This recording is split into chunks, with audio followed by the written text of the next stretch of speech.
Assalamualaikum warahmatullahi wabarakatuh. Bismillahirrahmanirrahim.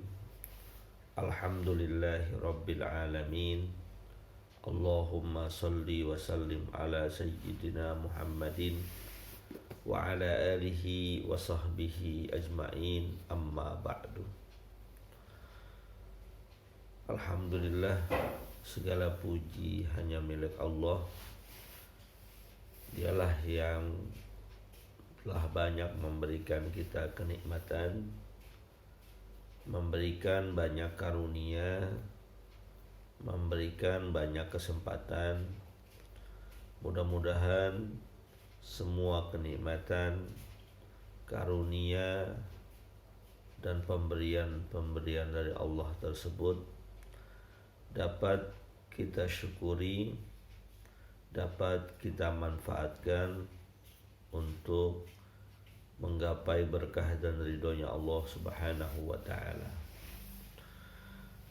Tak lupa salawat serta salam kita haturkan kepada baginda Nabi besar Muhammad sallallahu alaihi wasallam. Allahumma salli wa sallim alaihi.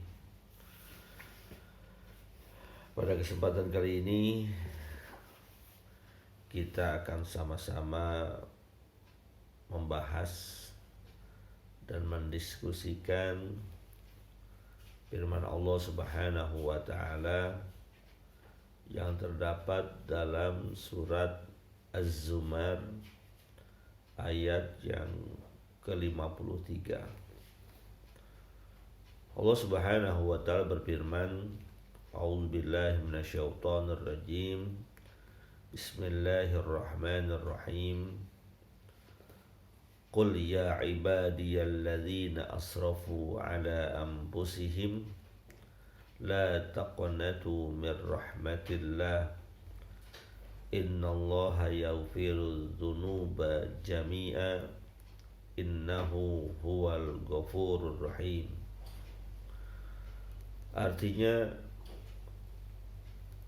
Allah Subhanahu wa ta'ala berfirman, Qul, katakanlah ya Muhammad, ya ibadiyalladzina asrafu ala anfusihim, wahai para hamba-hambaku yang melampaui batas atas diri mereka.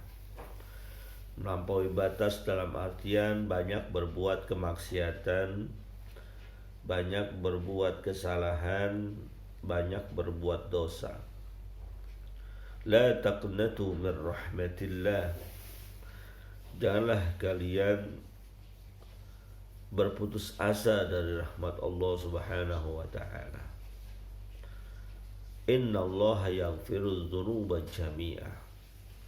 Karena sesungguhnya Allah Subhanahu wa ta'ala mengampuni segala dosa dan kalian semua. Innahu huwal ghafurur rahim. Dan sesungguhnya Allah Maha Pengampun lagi Maha Penyayang. Ayat ini merupakan kabar gembira kepada kita semua hamba manusia, karena manusia adalah makhluk yang lemah, makhluk yang senantiasa berbuat dosa dan kesalahan. Makanya disebutkan al-insan makanul khoto'i wan nisyan. Manusia adalah tempatnya salah dan tempatnya kealpaan. Tidak ada manusia yang terbebas dari dosa. Karena dalam akidah kita yang terbebas dari dosa, yang maksum hanyalah Nabi dan Rasul. Sementara kita manusia biasa pasti berbuat salah, pasti berbuat dosa. Maka sebaik-baik manusia bukanlah manusia yang tidak pernah berbuat salah, tapi sesungguhnya sebaik-baik manusia adalah ketika dia berbuat dosa, ketika dia berbuat kesalahan, hendaklah segera dia bertaubat, membersihkan dirinya kepada Allah Subhanahu wa ta'ala. Maka karena manusia makhluk yang lemah, manusia makhluk yang sering terbiasa berbuat dosa, Allah siapkan satu pintu, Allah siapkan sebuah kesempatan untuk membersihkan dirinya, untuk kembali kepadanya, yang dinamakan dengan pintu taubat. Pintu taubat disediakan oleh Allah Subhanahu wa taala dalam rangka menunjukkan kasih sayangnya Allah, dalam rangka menunjukkan rahman dan rahimnya Allah Subhanahu wa taala. Oleh karena itu, ketika manusia berbuat kesalahan, ketika manusia berbuat dosa, baik kecil maupun besar, ada dua pilihan bagi dirinya. Pilihan pertama, dia tetap berkecimpung, tetap bergelimang dengan dosa dan kesalahan tersebut, tetap berada dalam jalan kesalahan, tetap berada dalam lubang kemaksiatan. Namun ada pilihan kedua, pilihan yang sangat menguntungkan, yaitu ketika tercebur dalam sebuah lubang kemaksiatan, dia tersadar lalu mengangkat dirinya dari lembah tersebut, mensucikan dirinya, membersihkan dirinya, dan segera bertobat kepada Allah Subhanahu wa taala. Dalam kenyataannya, kita banyak mendengar, membaca riwayat-riwayat hadis dari Nabi kita Muhammad sallallahu alaihi wasallam yang menunjukkan bahwa pintu taubat itu senantiasa terbuka lebar. Dalam sebuah hadis qudsi, Allah Subhanahu wa taala menyatakan, "Ya ibadi, wahai hambaku, seandainya engkau datang kepadaku dengan membawa dosa yang begitu banyak," bahkan digambarkan dosa yang manusia lakukan itu sepenuh bumi, setinggi langit, tapi engkau datang kepadaku, kata Allah Subhanahu wa taala, dengan sungguh-sungguh, dengan perasaan menyesal, meminta ampun kepadaku, bertobat kepadaku, maka akan aku ampuni dosa kamu semuanya. La ubali, tidak aku peduli berapa banyak pun dosa yang kau lakukan. Asal manusia tersebut sungguh-sungguh untuk bertobat, Allah pasti akan mengampuni. Tidak peduli berapa banyak dosa yang dia lakukan, tidak peduli berapa banyak kemaksiatan yang dilakukan, tidak peduli berapa sering dia melakukan sebuah kesalahan. Yang terpenting adalah dia sadar dan berniat untuk mensucikan dirinya, bertobat kepada Allah Subhanahu wa taala, pasti akan Allah ampuni. Maka inilah bentuk rahman dan rahimnya Allah. Dan di ayat 53 surat Az-Zumar tadi, Allah secara jelas menerangkan, la taqnatu min rahmatillah. Jangan kalian berputus asa, berputus harap dari rahmat Allah. Merasa dosanya terlampau banyak, merasa kesalahannya begitu banyak, lalu dia berpikiran, kalau dosa sebanyak ini apakah Allah akan ampuni? Kalau kesalahan sebanyak ini apakah Allah akan memaafkan? Maka di ayat tersebut secara jelas Allah mengatakan, innallaha yaghfiru dzunuba jami'a. Jangan khawatir, jangan takut, karena sesungguhnya Allah Subhanahu wa taala yang Maha Rahman, yang Maha Rahim, yang Maha Pengasih, yang Maha Penyayang, yang begitu sangat sayang terhadap hambanya akan mengampuni semua dosa dan kesalahan kita semua. Bukankah ada sebuah riwayat dalam hadis bahwa ada seorang pada zaman dahulu kebiasaannya adalah membunuh.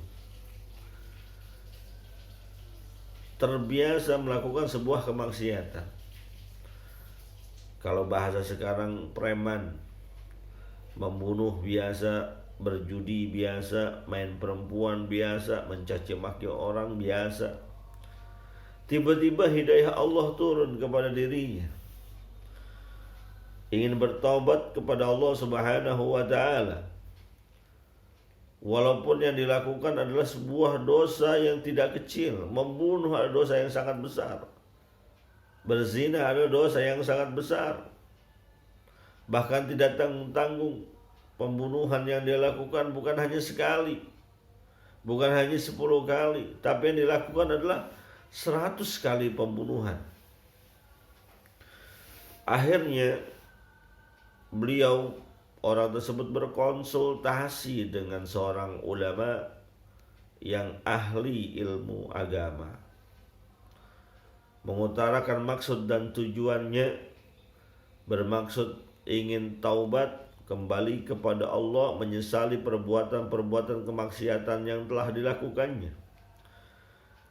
Dia bertanya kepada ulama tadi, apakah dosa saya yang sebanyak itu bisa diampuni oleh Allah Subhanahu wa ta'ala?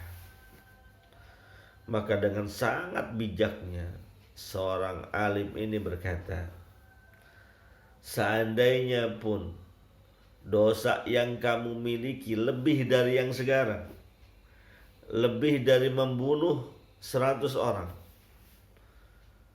kamu datang kepada Allah dengan sungguh-sungguh menyesali perbuatan dosa yang pernah kau lakukan, pasti akan Allah ampuni, pasti akan Allah maafkan. Maka orang ini begitu sangat gembiranya luar biasa, karena baginya masih ada kesempatan untuk menggapai ridhonya Allah Subhanahu wa ta'ala. Masih ada kesempatan nantinya mendapatkan fasilitas masuk surga Allah Subhanahu wa ta'ala. Lalu orang ini meminta nasihat, kalau seandainya saya bertobat, apa yang harus saya lakukan? Sang ulama bijak ini memberikan nasihat, memberikan masukan. Salah satunya, setelah kamu bertobat, hijrahlah, pindahlah dari tempat tinggalmu yang sekarang menuju tempat tinggalmu yang baru. Karena kalau kamu masih tinggal di tempat yang lama, dikhawatirkan akan kembali terpengaruh, terkontaminasi dengan lingkungan yang buruk, lalu terjerumus kembali kepada lubang-lubang pekerjaan kemaksiatan. Pindah, cari tempat yang lebih bagus, cari tempat yang lebih mendukung aktivitas taubatmu, agar yang sudah bersih ini, yang sudah suci ini, karena taubat yang dilakukannya menghapuskan dosa-dosa seluruhnya, tidak kembali kotor, tapi semakin bersih, dihiasi dengan nilai-nilai ibadah. Maka orang ini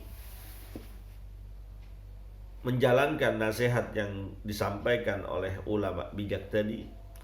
Dia pindah tempat, dia hijrah dari tempat yang lama menuju tempat yang baru. Namun qadarullah, takdir Allah berbicara lain. Di tengah jalan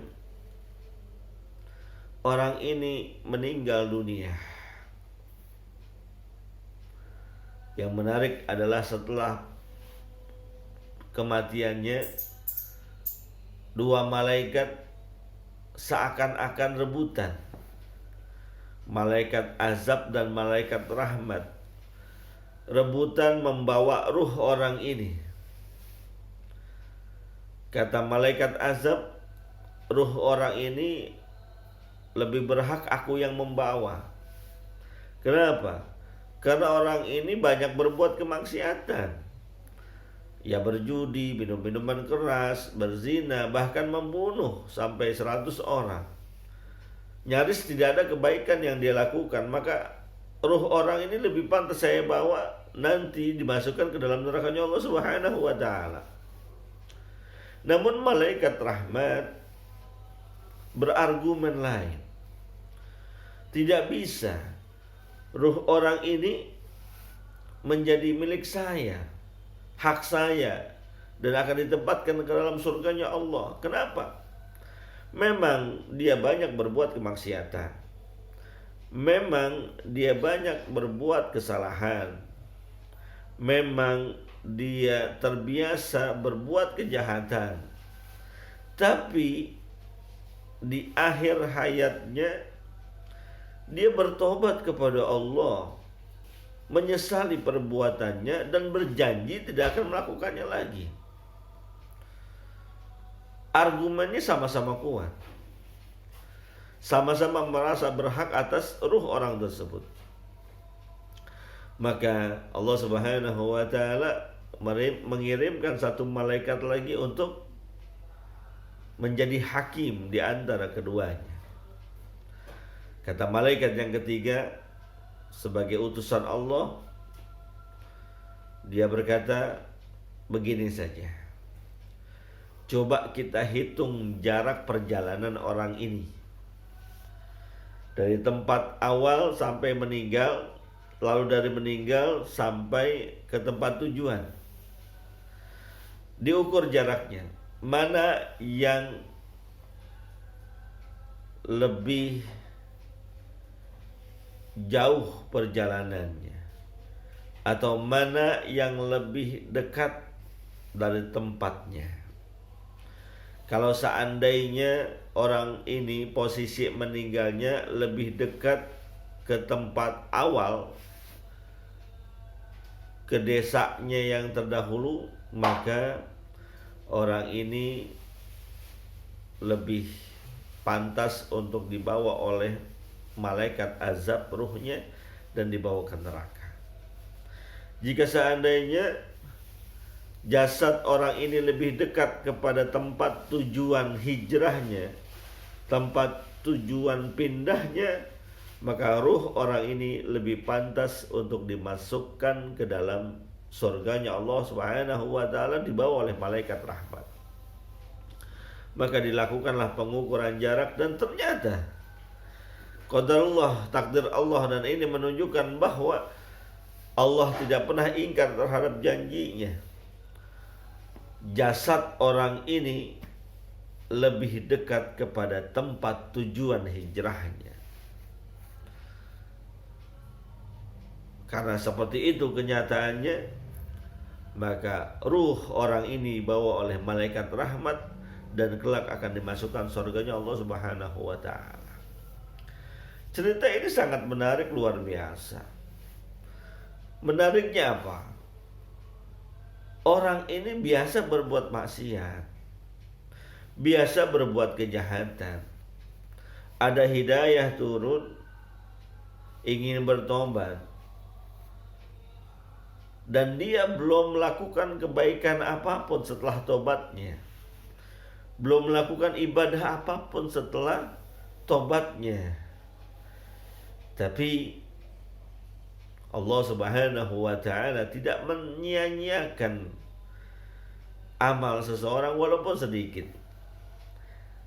Niat orang ini begitu tulus, niat orang ini sungguh-sungguh untuk memperbaiki dirinya, maka yang tulus itu, yang sungguh-sungguh itu berbuah hasil yang sangat besar.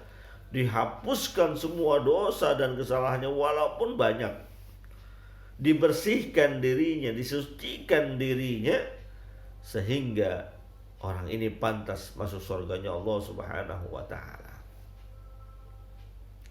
Maka dalam ayat lain Allah Subhanahu wa ta'ala pernah firmankan, innallaha yuhibbut tawwabina wa yuhibbul mutatahhirin.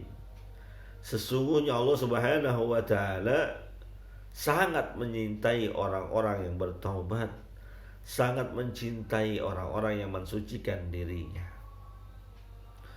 Bahkan dalam sebuah hadis dikatakan cintanya Allah, senangnya Allah kepada orang yang bertaubat bagaikan senangnya seseorang terhadap barangnya yang hilang lalu diketemukan lagi. Seandainya ada seseorang memiliki kendaraan motor, lalu motornya hilang, pagi-pagi hilang, dia sudah bingung, kalut, pusing karena motor yang dia gunakan sehari-harinya hilang, nggak jelas kemana rimbanya, mau cari juga bingung. Tiba-tiba sore hari setelah dia cari ke sana ke sini, ke berbagai tempat dia cari nggak ketemu, tiba-tiba motor yang sudah dia anggap hilang di pagi hari, sore-sorenya ada lagi di depan rumahnya. Tentu orang ini sangat senang, gembira luar biasa. Begitu pula Allah Subhanahu wa ta'ala. Ketika ada seorang hamba yang sempat menghilang dari peribadatan terhadapnya, jauh dari pengabdian kepadanya karena banyak berbuat kemaksiatan, lalu dapat hidayah kembali kepada Allah, maka senangnya Allah melebihi senangnya seseorang yang hilang barangnya lalu kembali padanya.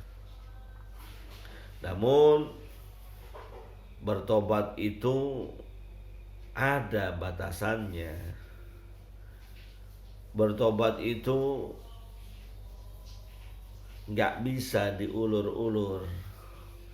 Nanti saja saya tobatnya kalau sudah tua. Nanti saja saya tobatnya karena saya ingin masih menikmati dunia. Nggak bisa.